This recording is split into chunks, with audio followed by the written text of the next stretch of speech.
Ok, bonsoir tout le monde, j'espère que vous allez tous très bien. Tout d'abord, bonne année, j'espère que vous avez passé de bonnes fêtes et que 2024 sera meilleur que 2023. Et en parlant de 2023, je me suis dit que ça serait pas mal de parler des plus gros scandales qu'il y a eu cette année-là. Bien sûr, ça reste que mon avis et je t'invite à la fin de cette vidéo à me dire quel a été pour toi le plus gros scandale de cette année 2023. Bon, assez blablaté. Le mercredi 14 décembre 2022, la nouvelle tombe. L'influenceuse lyonnaise Sophie Fantasy, maman de 2 enfants, connue sur YouTube pour gérer la chaîne Swan et Neo, est poursuivie pour escroquerie en bande organisée, abus de faiblesse ou encore harcèlement moral. Celle qui se trouvait derrière la caméra est accusée d'avoir escroqué 340 victimes entre 2010 et 2014 par le biais d'une agence matrimoniale Eurochallenge qu'elle co-gérait avec son compagnon. Pour les personnes qui ne savent pas ce que c'est qu'une agence matrimoniale, c'est tout simplement une entreprise qui met en relation des personnes célibataires, divorcées ou veuves, cherchant une relation amoureuse stable pour un mariage ou un remariage. En gros, c'est un Tinder version premium avec des personnes qui t'accompagnent tout au long de cette recherche amoureuse. Mais alors, pourquoi Sophie a été condamnée? Eh bien, il faut remonter dans les années 1990 où cette entreprise a été créée par la maman du mari de Sophie Fantasy. Donc, en gros, la grand-mère de Swan et Neo. Et cette entreprise promettait à ses clients, dès 1990, de trouver leurs futures épouses venues directement d'Asie, d'Afrique ou d'Europe de l'Est. Un concept assez révolutionnaire pour l'époque, faut pas se le cacher. Trouver ta partenaire à l'autre bout du monde, c'est quelque chose qui avait pas trop été fait à ce moment-là. Et ce qu'il faut noter, c'est que déjà là, en 1990,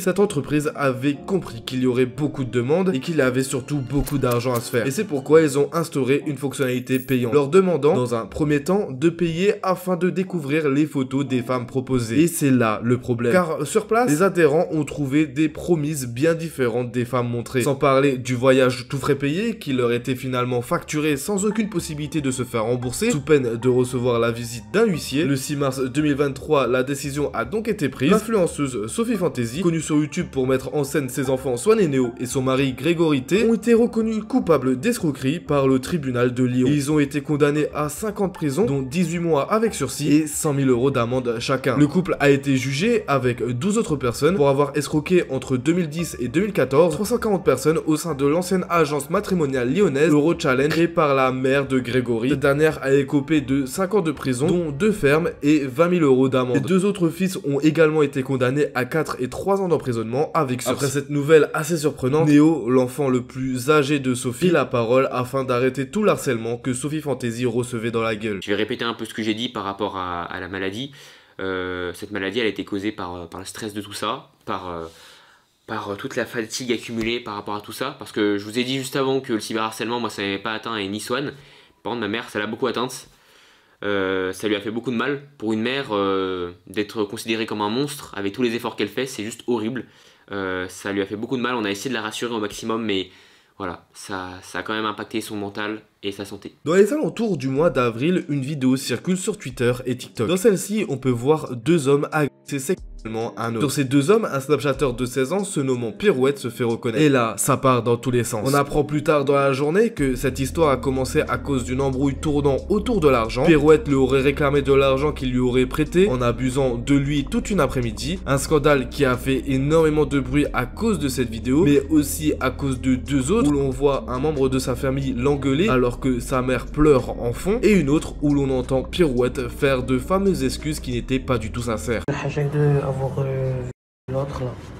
C'est bon. Avec toutes ces vidéos, internet s'est complètement enflammé. Des gens sont allés retrouver Pirouette, le filmant lui à son tour. Et quelques jours après cet acte horrible, la nouvelle tombe. Pirouette a été placé en EPM, établissement pénitentiaire pour mineurs, où il a été incarcéré pour VIOL et agression à main armée. Il a été placé provisoirement en attendant sa peine et aux dernières nouvelles, on ne connaît pas encore la sanction. Le 17 avril 2023, Squeezie sort une nouvelle vidéo se nommant « Ils nous ont insultés en ligne, on les confronte IRL, feat Gotaga et Kameto ». C'est un tribunal des bannis mais format IRL, et pour les personnes qui ne savent pas ce que c'est qu'un tribunal des bannis, c'est tout simplement réagir aux excuses données par les gens ban d'un live pour ensuite révoquer ou non leur bannissement. Et dans cette vidéo, on a pu voir d'autres personnes que Squeezie, Gotaga et Kameto, ce sont les viewers les plus actifs de leur live, qui participent eux aussi à la vidéo pour donner un avis sur le révoquement de leur bannissement ou pas. Et dedans se trouve Audrey. C'est cette fille-là qui s'est fait incendier de tous les côtés sur les réseaux sociaux. Et je vais vous expliquer la raison. Quand des créateurs de contenu créent du contenu, ils ont cette vision que les viewers n'ont pas. C'est-à-dire s'exprimer de façon à être le plus divertissant possible et être le moins sérieux possible pour créer cet engagement dans la vidéo. Mais quand t'es un viewer et que tu passes dans la vidéo d'un créateur de contenu, le premier réflexe c'est de passer pour quelqu'un de sérieux lorsqu'on te donne le micro. Et c'est ce qui s'est passé lorsqu'Audrey a pris la parole, ce qui a créé un bordel monumental. En train d'appuyer le fait que c'est vrai que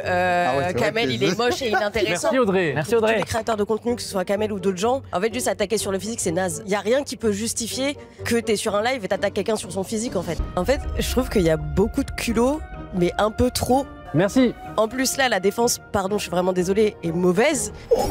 En plus. Oh non, Domingo. Et après, il y a un rajout d'abus de confiance. Bravo Audrey. J'avoue que je suis totalement d'accord avec ce que Audrey a dit. Je vais suivre l'avis du public et je vais changer mon vote. Du coup, tu restes l'avis.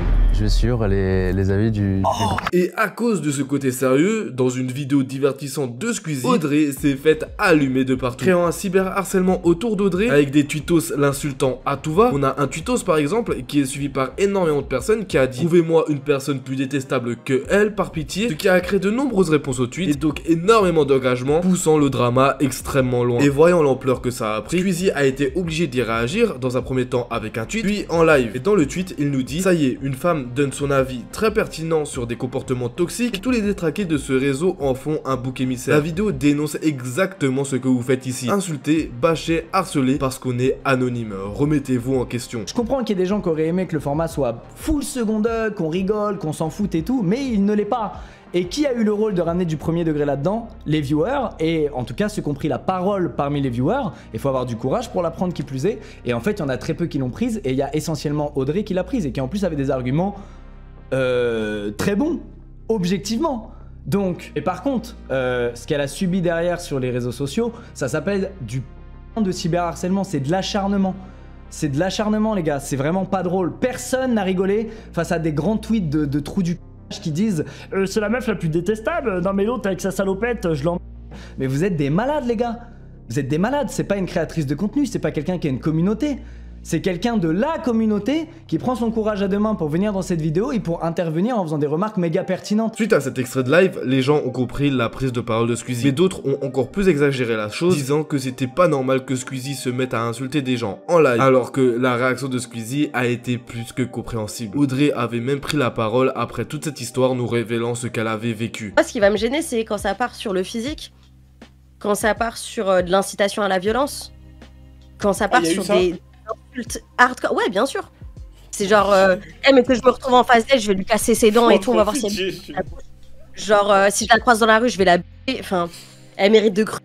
C'est quoi cette... Enfin, tu vois, genre des trucs où je suis en mode, ouais, on parle d'un truc où dans une vidéo, j'ai donné mon avis parce qu'on me l'a demandé. Le 6 juillet 2023, Théo Malini sort une vidéo. Alan Food Challenge, tout est fake. Dedans, il se penche sur les vidéos du youtubeur Alan Food Challenge qui pose un énorme problème. Ce problème, c'est le fake présent dans ses vidéos. Théo Malini nous explique donc à travers cette vidéo qu'Alan Food Challenge a un mode opératoire assez particulier. Car en regardant ces vidéos chronologiquement, on se rend compte que des accélérés sont mis dans les vidéos, puis des cuts à certains endroits, puis des cuts à chaque bouchée qu'Alan Food Challenge prend. À première vue, ça choque pas énormément, mais Théo Malini nous montre avec une vidéo d'explication que le fake se trouve à ces moments-là. Pas grand chose. Allez, c'est parti, je suis dans une vidéo d'Alan, j'en ai 150 000 à manger, hein. Un défi totalement normal pour lui. On va parler d'environ 8 tonnes de nourriture ingurgitée en moins de 9 minutes. Et c'est comme ça que je vais procéder, c'est parti. Alors si vous avez toujours pas compris comment ça s'est déroulé, c'est simple. Chaque fois que j'ai mis quelque chose dans ma bouche et que j'ai commencé à le mâcher, j'ai tout simplement recraché dans un papier, ou même on peut faire ça directement avec une poubelle au pied de la table, un peu planquée en dehors du plan du champ de caméra ou entre les jambes. Et comme ça en fait il n'y a rien qui tombe dans mon estomac et je peux manger 10 tonnes de nourriture par jour. La vidéo a ensuite explosé, elle est actuellement à plus d'1 million de vues et ça a retourné tout internet. Ils se sont tous empressés de visionner les vidéos d'Alan Food pour trouver d'autres preuves. Et bien évidemment, des preuves ont fait surface. Comme cet extrait où l'on voit Alan Food cracher directement en vidéo ce qu'il avait en bouche, appuyant donc la théorie de Théo Malini. Voyant tout le bruit que ça a fait, Alan Food Challenge a pris la parole en se donnant un nouveau défi. Sur Insta, TikTok, YouTube, même Facebook et autres. Donc pour cela, moi j'aime pas parler pour rien.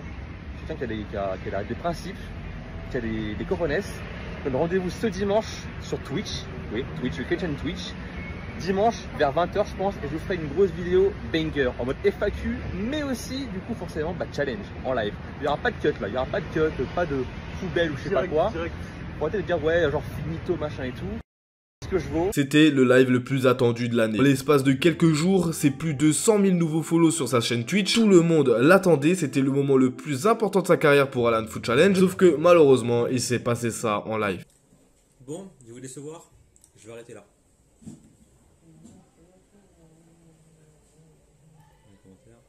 Ça y est? Il en peut plus? Ça y est?